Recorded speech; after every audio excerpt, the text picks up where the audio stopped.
Good afternoon. Welcome to Orpington Baptist Church. I'm here to bring you some midweek news, and with my lovely friend, Senior Minister Martin. How are you? Yeah, I'm well, thank you. I've just been meeting with a couple of new people to the church, Peter and Elizabeth, and it was a joy to meet with them as we're welcoming people of new people and older people to the church, Yes. which is great. And I noticed, albeit I wasn't here on Sunday, but weeks and weeks prior to that, there's loads of new people coming to the church, isn't there? Yeah. Which is a real blessing to welcome new people, and a real challenge, actually, isn't it, Martin? From your and my point of view, when it comes to recognising faces and welcoming people and wanting to get round to not just new people but everyone else as well. It's a real job. Yeah, interestingly, some of them, as you know, Phil, some of them have been watching online during lockdown. Yes. And now have come to the church physically because they've been blessed by what they've been viewing, which is great. And I hope that's true for older members as well as newer people. Yeah. As people still come back. I tell you what, if we had everyone that was here before the pandemic and all the new people here, we'd struggle for seats. Yeah, what a great true. problem to have. That's what true. a great problem to have. Hey, hopefully that will happen soon. And this Sunday, I expect that we'll get a good crowd because it's Remembrance Sunday. Yes. With our all-age celebration and the Boys and Girls Brigade, and then the Golden Service in the afternoon as well at 4. Fantastic, yeah. And today is Remembrance Day, Martin, and it was lovely that we remembered that with a minute's silence at 11 o'clock. Yes.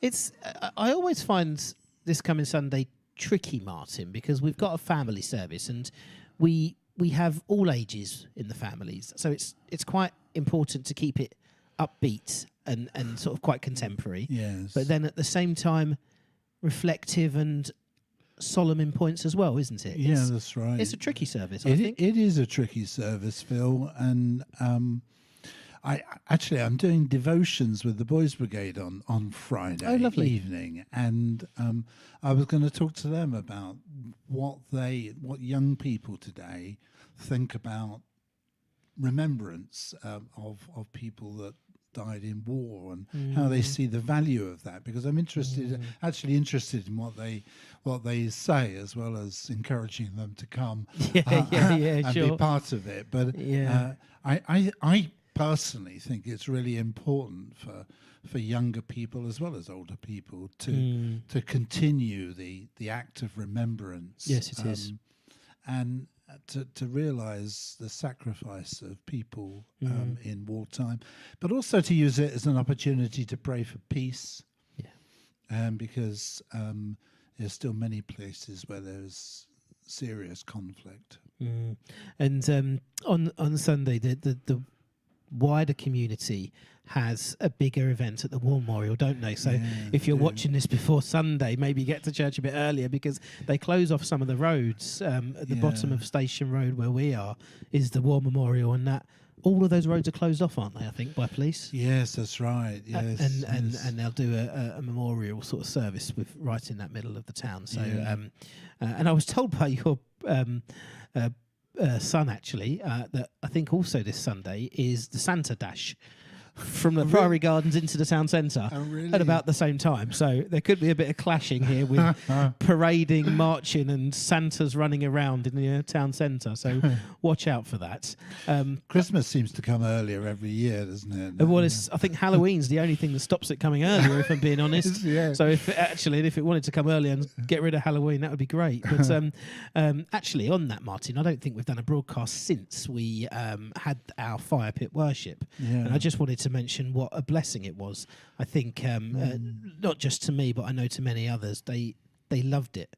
It was such a lovely evening, wasn't it? It really was, and I think over 70 people gathered around that fire pit. But you know, more than it just being fun, it was a great act of worship together. And it was. Just loved it. Yeah, absolutely. And perhaps we can repeat something of that. Hope so.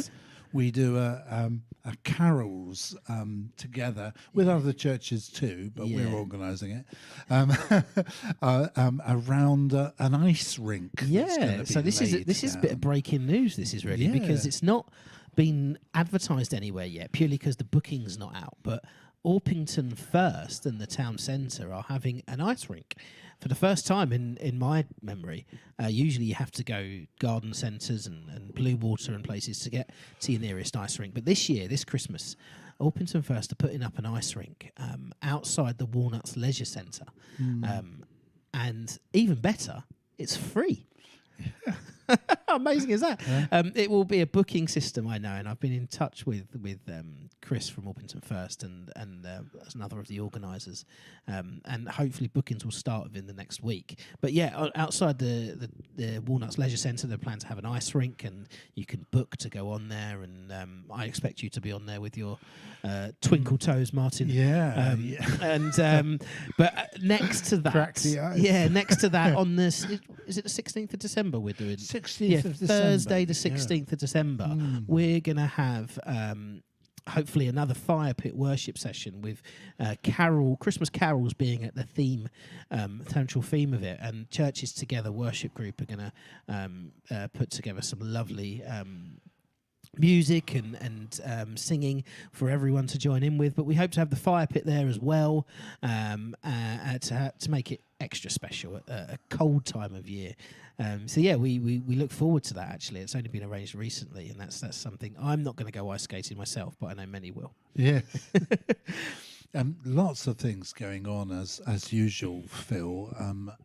Tonight actually is the last of our Bouncing Forwards course. Yes. Session. There's been 10 sessions over the last 10 weeks on emotional health and well-being, and it's gone really well. And tonight's is Go Gently, which I love the theme of that. And because last week's I missed was Gritty Gratitude. Yeah, that's right. Gritty Gratitude. Yes. Yeah, it's been a fantastic course.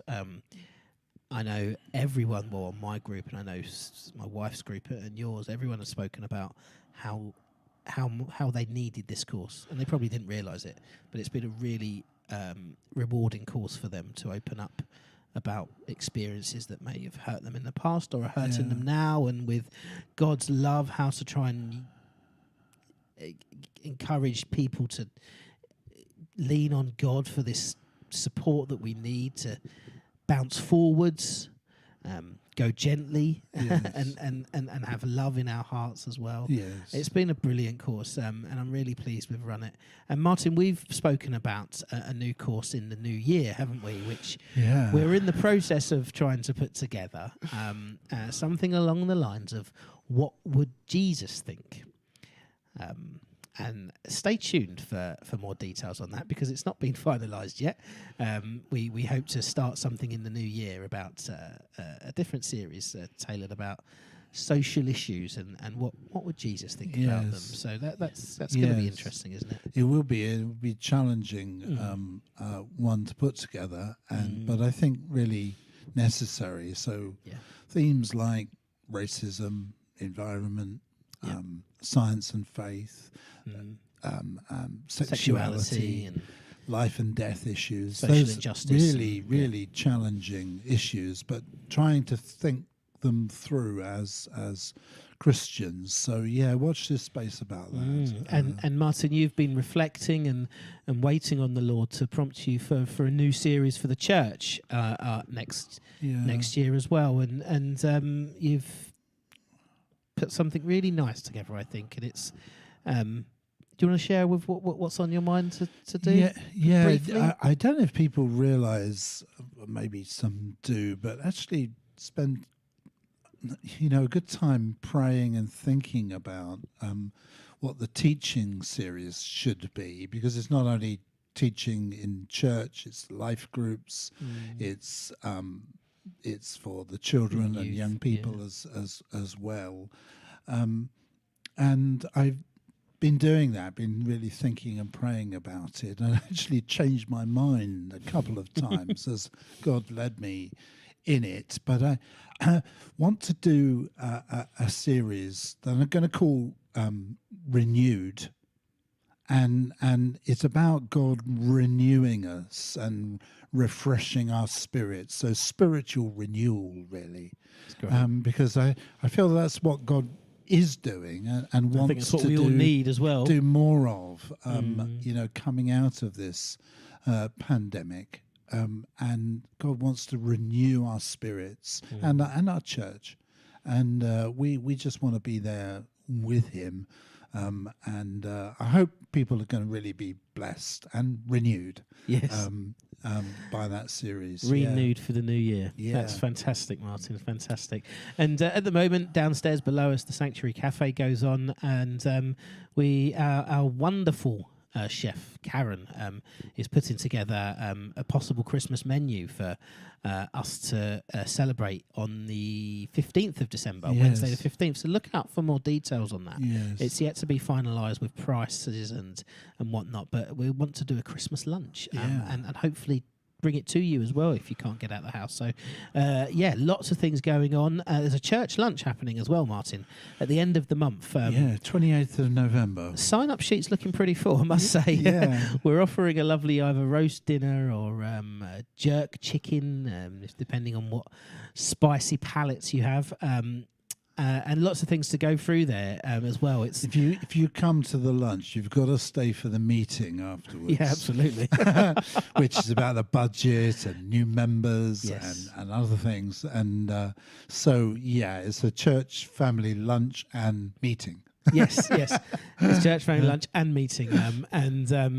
The sign-up sheet is here at the church, so do come here and put your names down because it's getting fairly full, and we do have to be quite responsible and restricted with numbers for obvious reasons. And along with other Christmas things, shoebox appeal. Actually, one of our friends, Caroline, just came in with a handful of shoeboxes, gift wrapped and ready to be sent off.